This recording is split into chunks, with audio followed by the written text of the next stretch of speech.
Okay, kita tengah berada di kandang nombor 3, iaitu kandang baru kita lah.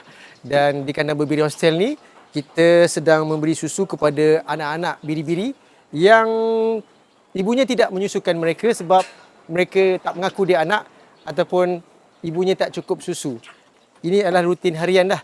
Dan anak-anak ni dia memang terlalu jinak dan sebenarnya dia lebih jinak kepada penjaga dia lah, iaitu saudara Hanif. Sebab memang hari-hari dia diberi minum susu. Tengok. So anak-anak yang kita bagi susu manual ni sebenarnya dia lebih, pembesaran dia lebih bagus berbanding dia minum sendiri dengan mak dia. Sebab kalau minum sendiri dengan mak, ada masa je susu ibu dia tak cukup. Akan datang kita akan fokus memberikan susu sepenuhnya pada anak secara manual bila tempat dah ready. Dan kita akan pastikan setiap mereka membesar dengan ADG yang baik lah.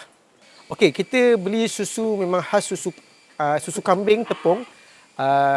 Ada dua jenis jenama lah. Satu jenama lamb yang bungkusan dia warna merah. Satu lagi saya lupa jenama apa, tapi bungkusan dia warna biru. Memang kita bagi, dan bila umur dia dah lebih daripada setahun, biasanya dia kuat sangat minum. So kita kurangkan minuman susu tapi kita lebihkan makan rumput. Sebab umur setahun dia dah, sebulan dia dah boleh fokus minum rumput, makan rumput.